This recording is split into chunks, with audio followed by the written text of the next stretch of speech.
Hello, everyone. Thank you for joining us tonight. I know there's a lot going on tonight, so I'm glad that you're able to join us. And if you're watching the replay, thank you for watching the replay. So tonight we have Agent Chat Live with Megan Manzano. Megan is a marketing manager for Trade Books and an agent at D4EO Literary. She is on the hunt for middle grade and young adult stories that burrow into her mind and don't let go. She loves stories with a strong voice, unforgettable characters, and a plot that keeps her flipping from page to page, eager to find out what's next. So please welcome Megan. Hi, everybody. I'm super excited to be here. And like Sarah said, if you are joining us, very exciting because I know there is so much going on.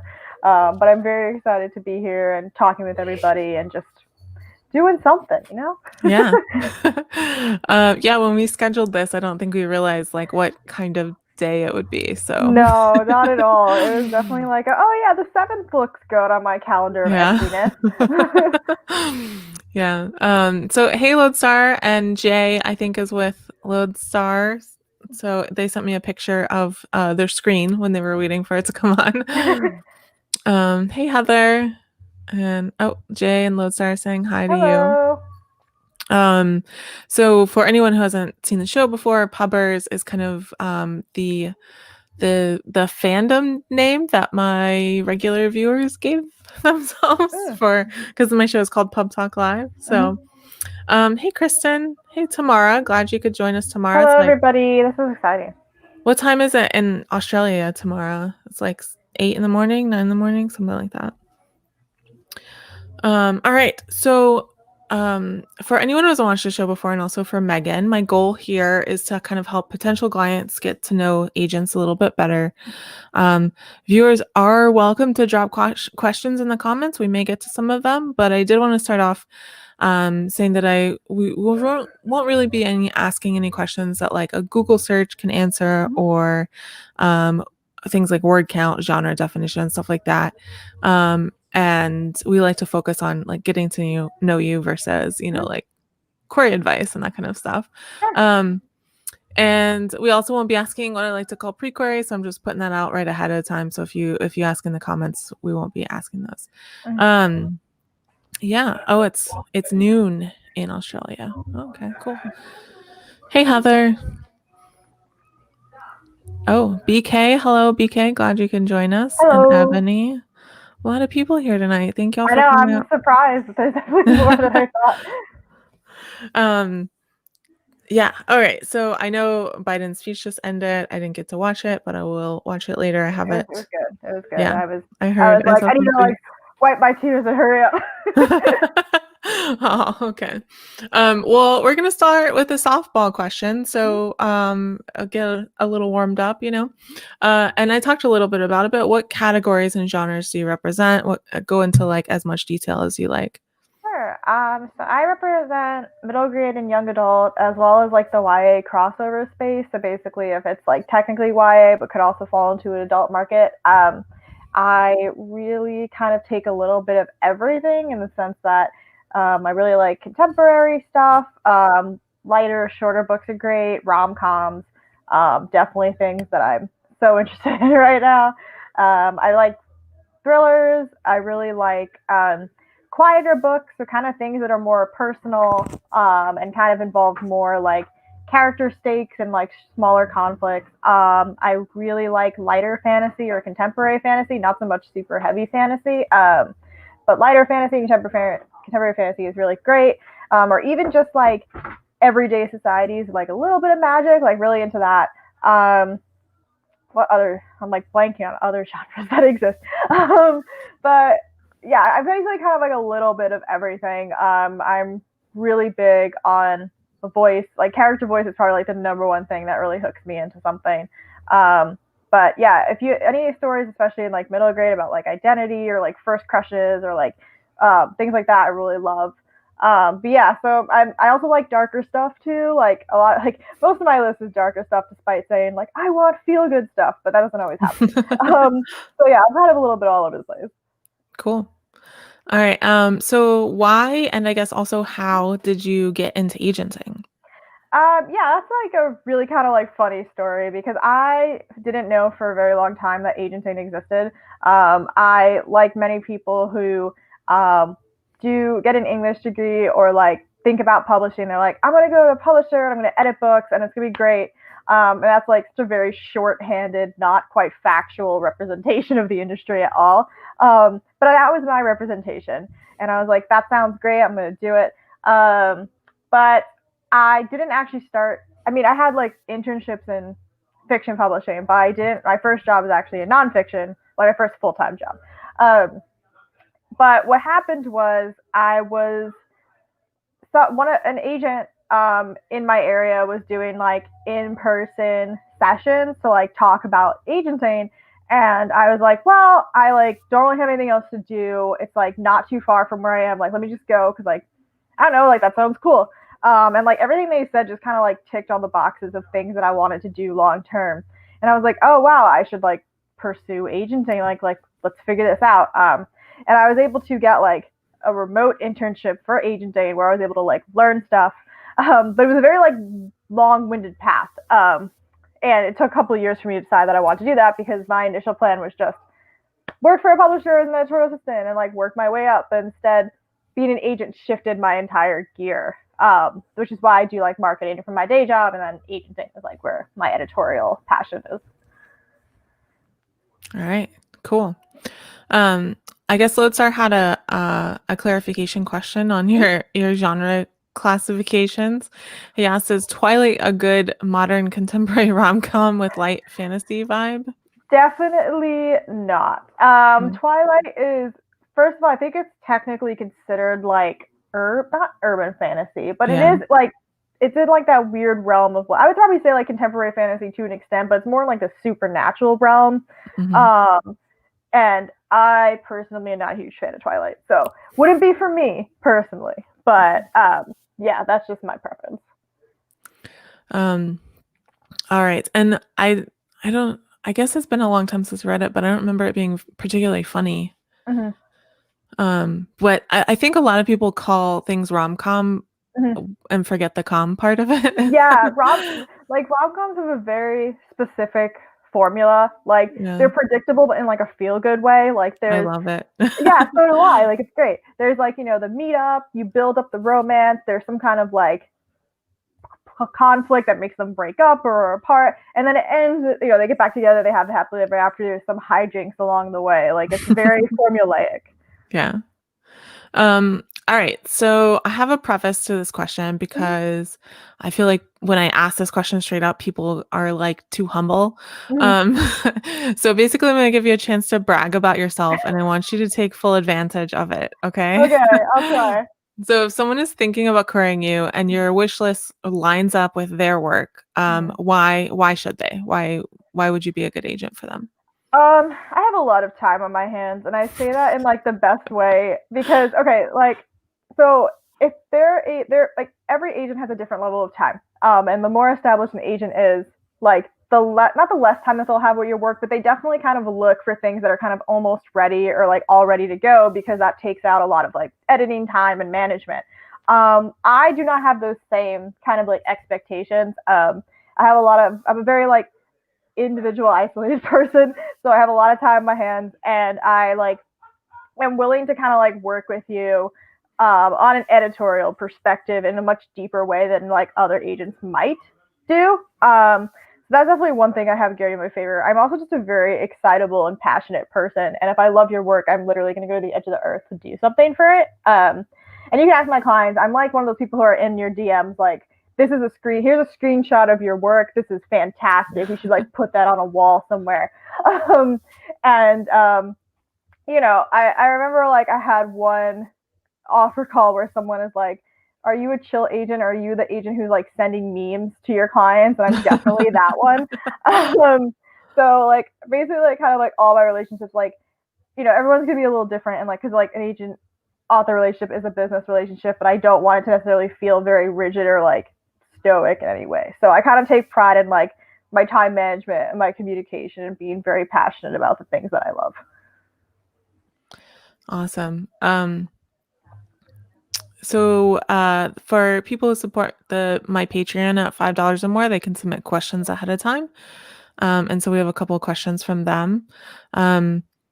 Lodestar had asked, what are some of your favorite things to binge watch? Ooh, okay, well, I really liked The Queen's Gambit, which just came out on Netflix. It was like, okay, so I grew up playing chess with my dad. Nothing nowhere near like this, but I always found it a little fascinating. In this show, I was like, oh man, I really like watching a show about chess. But no, it was amazing. You should absolutely watch that. Devoured it. Great, like one sitting kind of thing. I binge watched like one day at a time. Super funny, super light. Yeah. Everything in my heart is warm and fuzzy about it. I've also binge watched Brooklyn Nine-Nine, but that was like I like got super addicted to that. What else do I binge watch? Oh God, Euphoria on HBO is really good. A much darker show, but like it's kind of like a teen show turned up, which is like exactly things that I enjoy. Oh God, what else do I binge? Those are like my things that are off my head right now. Yes, Queen's Gambit's so good. That's right, it's so good. Oh my God, the ending like warmed my heart. Yeah, no, it's amazing, fantastic. I'm still like thinking about it, but yeah, those are like the top ones off my head. But I know I have like a whole rack of shows that I've like binge watched like crazy. I've been talking about it on Twitter a little bit, but I am watching Veronica Mars for the first time. I never watched it. Okay.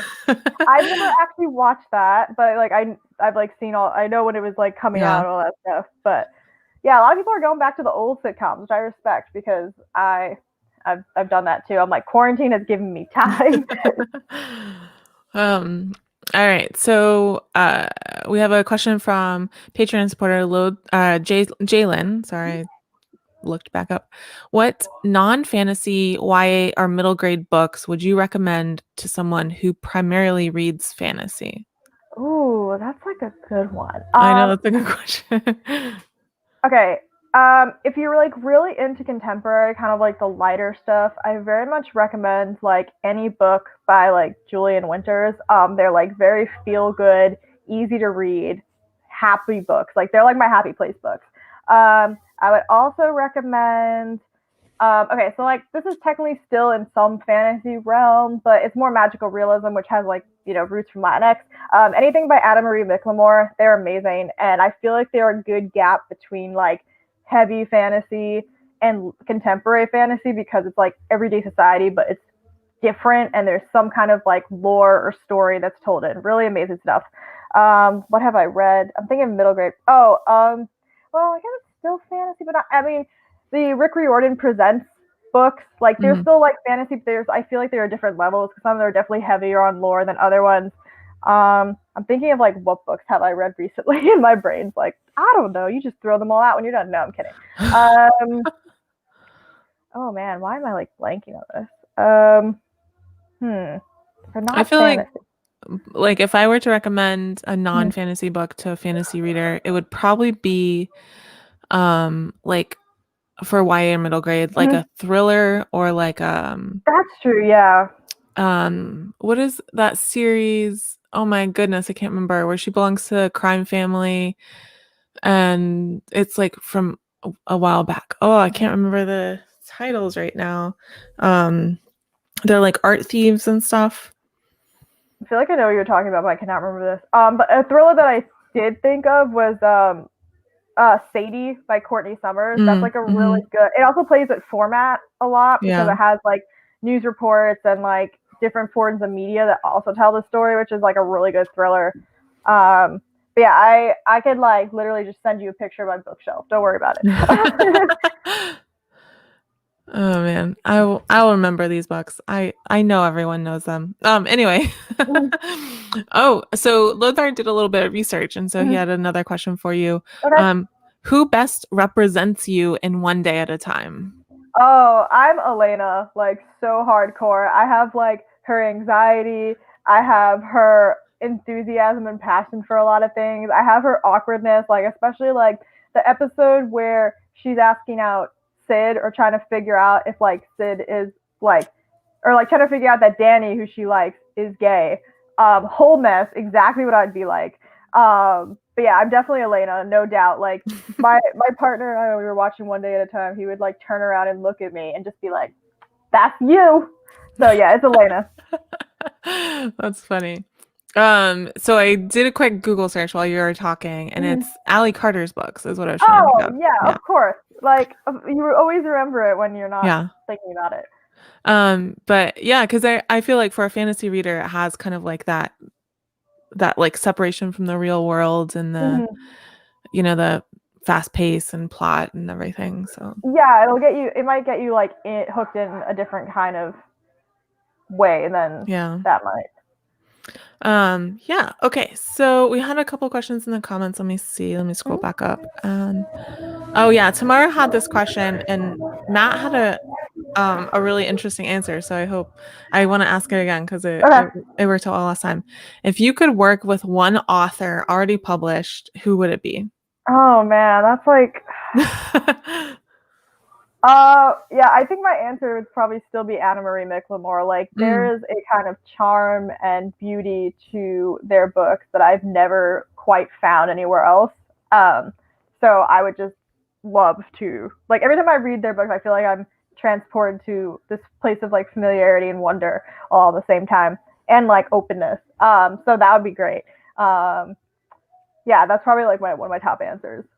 But it's also so intimidating because it's just like, you're like brilliant. Like, do I deserve that? All right. Okay, so I have another question that requires a preface. I have too many questions that require That's prefaces. fine. Go for it. It's okay. Um, so a lot of times when a question like this is answered, it's like if you had a magic wand or whatever, but Mhm. I want to get like a little bit more realistic. So like Okay. realistically, if you had the ability, like say you didn't have a magic wand, but you're like the CEO of Simon and Schuster, Mhm. what would you change about the industry? Oh, oh boy. Realistically, well, part of me would want to be like, let's not give Simon and Schuster to Random House because then we're creating a monopoly of publishing that is already very narrow. And I feel like I'd have some immediate control because I can decide who we do business with. Um, but like as a separate, like within company issue to actually like um, create some kind of at least team or plan to um, diversify publishing and actually support people of color, instead of them either being hired as like interns or editorial assistants, and then there's no retention plan or no good pay, etc. So those would be probably like my top two options. Not that either of those are very easy. I feel like the not selling to Random House would be like more immediate, but my more long term decision would want to be the second one. Yeah. Yeah, I remember on Pump Talk Live we talked about there's like three different companies that want to buy Simon and Schuster and Yeah. they all already own one of the Mm-hmm. big five publishers. So. Yep. Not looking hot. I'm just like, this makes my job so much more stressful because it really like, I mean, it makes a lot of agents very nervous about like what will happen in terms of submission guidelines if the one publishing house absorbs another publishing house. Yeah. All right, so switching gears a little bit. If you sign a client, what can they expect after that? What does your process normally look like? What kind of communication style do you have? You talked about it a little bit, but Yeah, so I'm a very communicative person. I never want my clients to feel like they don't know anything that's happening. So basically, like I share everything unless they tell me they don't want to know it for whatever reason. So my clients do control the communication, because some people, don't want to know everything about subs. Some people do. Some people like have, certain thresholds for their own mental health that they like don't want, which is totally fine. Um, but in terms of signing with me afterwards, so normally almost every single book that I've signed involves some kind of edits that need to happen. So developmental edits are always like step number one, where we have a call and we talk about everything that needs to be done. Then once all those are done, I have training in like line editing and proofreading, so that also happens from my perspective because I'm a bit of a perfectionist. So it has to be like the best draft that I can make it before it goes on sub. And then once all that happens, it's your pitch letter, your synopsis, your sub list, all kind of wrapped in there. And then we go on sub, which is this is a very simplified version of how that works. But that's kind of like my next steps that I always outline when people ask, like, well, what happens if I sign with you? Because it's pretty much like straight into edits. And, you know, I always will tell you like how much or how little I think you need and why. And I always do edit letters, which are like what I think is working about your book, what needs work, and like suggestions to move forward. Mm-hmm. Awesome. Jay has a very important question. Okay. So some of the regulars on the show have been encouraging me to do another spinoff called Pizza Talk Live, where I go and get pizza with someone and interview them. Oh my God, dude, sign me up. I know, right? So Jay asked, if Sarah were to make Pizza Talk Live, what kind of pizza would you want featured on the show? So like kind of like what are my toppings that I enjoy? Well, I guess that, and also like location, because we would have to go somewhere, right? Well, New York pizza is the best, and that's kind of my only opinion I have on that. No, I'm kidding. Pizza other places is like I've had pizza at other places that are fine, but I'm very like biased towards New York pizza. In terms of what pizza I really enjoy margarita pizza. That's probably like number one for me. With chicken on top, like grilled chicken makes it really great. In terms of just like traditional pizza, I really like sausage pizza or like chicken and broccoli pizza, which some people groan at me when I say chicken and broccoli. It's good, so I'm not going to try it. But yeah, those are like my top choices. Cool. I don't eat chicken, so we can get veggies. It's fine. I'm not. I eat pretty much anything on top of pizza aside from like pineapple. That's great. I love it. I eat pineapple on pizza, but okay. Well, we can. I should start putting that in the quick round questions. Pineapple on pizza, yes or no? No for me. That'll be the first one. All right. So speaking of the quick round questions are coming up. Oh, okay. So just I have 5 questions. Just answer them basically as quickly as you can. Okay. And Jay shares your love of chicken and broccoli pizza. It's so good. My sister-in-law introduced it to me when she first suggested it. I was like, I don't think so, but we tried it and I've loved it ever since. So we can have pizza anytime. Oh, Ebony, do you live near there? Okay. Anyway, back to quick round. Yeah. So when I first was like coming up with the idea for this, it's a spinoff of like my regular show. I needed some help like coming up with kind of what to call it, right? And Lodestar actually, I think it was, suggested Snack Time with an Agent. Ooh. Which I really liked because I felt like it it fit the vibe that I wanted, kind of like casual chat. But I also was afraid that it would imply that it was for like kidlit only, you know? Yeah. So this is what survives of that suggestion is the first question in the quick round. All right. What is your favorite snack? Oh, chips, I think. Like sour cream and onion chips. You know, it's funny. That's what Matt said the last episode. What is your preferred caffeine source? Oh, coffee, hands down, coffee. Yeah, me too. What word, or is there any word that you irrationally hate? I mean, kind of like somewhat of a dislike for the word moist, but I think it's because it's like a collective, like hate or dislike. But like that's kind of like that's like the first one that always comes to my head. But I feel like that's like a lot of people's, because that is the idea of a word that everyone hates, right? What person do you most want to read a memoir from? Oh, that's a really interesting question. I don't know if I ever considered if I want someone to. Oh, I don't know actually. That's a really good question. I've like never thought about this. I'm gonna pass that one because otherwise I'm gonna sit here and stare at you. All right. Who's your favorite superhero? Oh boy. Spider-Man, hands down. All right, cool. I'm like, I had an answer and then it left. I'm like, wait, no, there is Yeah. one answer.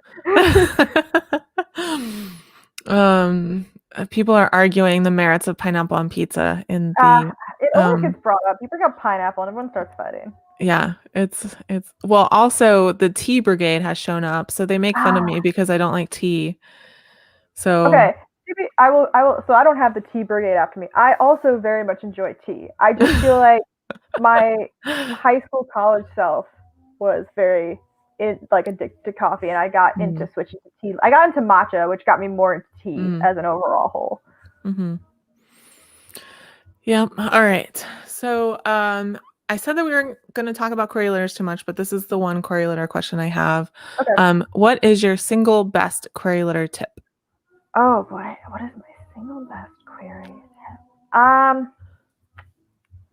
really think like launching directly into like the character and what they want and like basically giving us a reason like why we care is like the best thing.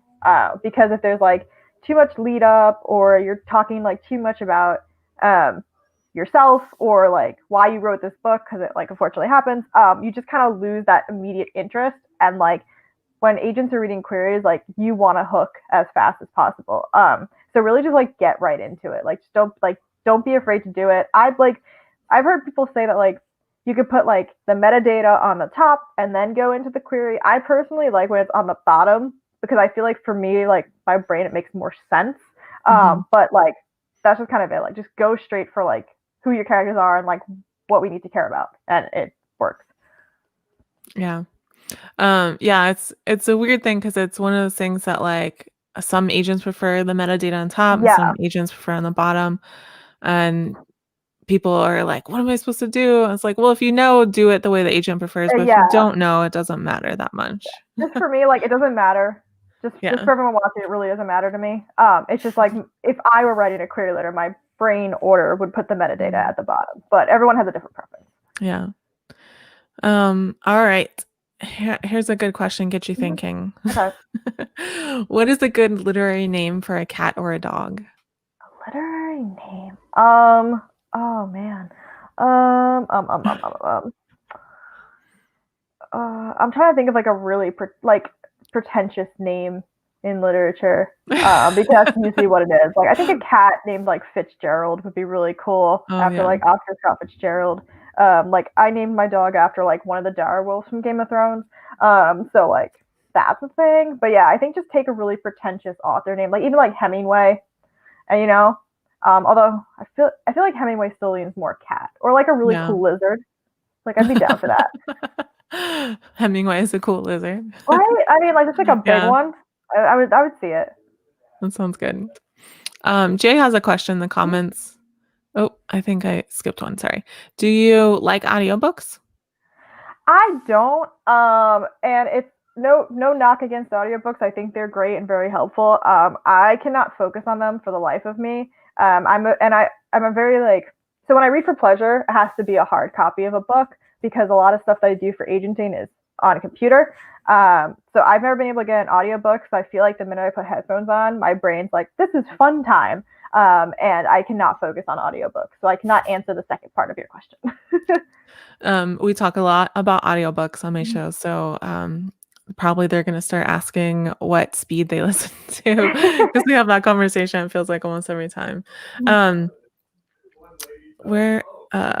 Okay. What involvement does an agent have in the audiobook process? Depends actually. So, sometimes when an agent makes a deal with a publisher, audiobook rights are handled by the publisher because some publishers have their own sources and own arrangements. Some agencies can negotiate that, but it really is a whole like song and dance depending on like what the agency has and what the publisher has. So if an agency has the audio rights, they can then shop it around in a similar way that they would shop a book around, except there are usually agency contacts that they are familiar with that they would then pitch the book to in order to sell it through audio rights. So to answer the question, it depends because either they can have a good amount of control or it's kind of up to the publisher to sell those rights. So 50-50. That's like a long-running joke on this show is like the answer to almost every publishing question is it depends. It so is because sometimes it's like uh, an individual's preference. Sometimes it's like the industry. Yeah, everything in publishing. It depends. Yeah. I would love to have more concrete answers for all of you, but I tend to not. Yeah. All right. See, audiobook speed conversation is happening. What That's is your beautiful. I listen, my preferred speed, everyone knows this, I think everyone in the comments anyway, is 1.8. But sometimes I'll listen faster if it's like really slow. Sometimes I'll listen slower if it's like a really dense book Mhm. or not a professional narrator because they tend to speak faster if they're not professional narrators. Yeah. So I have strong opinions on audiobooks pacing. All right. What is your favorite thing about being a literary agent? I really love um, like close communication and contact with an author. I think it's a very kind of unique, amazing thing to like work with someone for a very long time and like not only like build their story and their work better, but like see them grow as well. Like I don't have a ton of clients and I haven't had them for like a very long time, but just for like the clients that I've had for like a year now, I've seen how much like their books have changed. Just from even like the book I signed them with, and it's really amazing. And I'm always just very excited to like work with them, ideally like very long term, and see how they grow and adapt as they go on. So it's a very like sappy thing, but I feel very emotional over like my clients and their work. Well, it's good. Yeah. All right. So last question, unless we have any comments in the any questions in the comments. What are the last couple of books that you read that you really enjoyed? I guess that you can talk about because, like, obviously. Yeah, I'm gonna pull up my Goodreads account right now because otherwise I'm literally gonna stare at you I do that blankly. too. It's fine. So let me just do that because then I'm gonna remember the books that I actually read. Okay, so I read The Invisible Life of Addie LaRue by V.E. Schwab, which is amazing. Mhm. It has one of the best endings. Best endings in the sense that your heart's gonna fall on the floor. Um, I read Surrender Your Sons by Adam Sachs, which is a very Mhm. difficult book in terms of content, but is amazing overall and has a really important message about being queer and conversion therapy. So absolutely read that. I really enjoyed Today, Tonight, Tomorrow by Rachel Lynn Solomon. Yes, another good author to highly recommend. Always contemporary, always kind of like some romantic element, and they're like feel good, but also talk about like really important teen issues as well, but like in a really great conversational way. And what else do I have in here? Oh, I can also like plug my client's book that's sold because it is a middle grade book called The Art of Running Away about this girl who is trying to save her family's art shop from bankruptcy. So she reconnects with her estranged brother, and it's in London, and it's cool, and it's really, really good stuff. So that is a book that I read recently that I very much enjoyed. But those are my. Let me see what else I have on here. I'll give one more. Oh yeah, I read Sky Hunter by Marie Lu, and that was a really awesome like dystopian book, and I'm so happy because we Mhm. need like I want dystopian or just science fiction to come back around so well, and that Yeah. was like the sci-fi fix that I needed. All right. Um, Lodestar asking questions really funny because I am actually like literally right now in the middle of watching Descendants 2. Like I came over to my sister's house early and started watching it and then I'm gonna finish it. uh, So are you a I fan of Descendants? I've never seen it. To Oh. be honest, it fell in this like weird time of like when I was in college. Because I think the first one came Mm, out in like 2015 or something, and I was very busy and kind of stepped away from like children's stuff and even like musicals and sitcoms. Like I recently got back into all that. So it just felt a very awkward time. Like to like share that it's not just this movie. I watched like Frozen 1 for the first time last year. No, this year because I mm. got Disney Plus. Oh, So wow. yeah, I was behind. So I'm catching up. But no, so I have no opinion on it, but I've heard good things about it. Yeah, I actually just watched the first one like 2 weeks ago, so I can't Disney judge you Plus, at all. man. Disney Plus. Yeah, I don't have Disney Plus, but my sister does. So when I came over, I was babysitting for her, and I was like, I want to watch this. There you go. All right, cool. So that is pretty much it. Thank you so much for joining us today, Megan. Megan's website and Twitter handle and some other things are in the description if you want to go check her out on social media. Also, you can support the show and the multiple shows, whatever. I don't know. I feel like I do a lot, too much stuff. Patreon.com/pubtalklive. Thank you so much to my Patreon supporters, and so glad to have y'all here. Have you watched Zombies? No, I don't do zombies. Is it scary?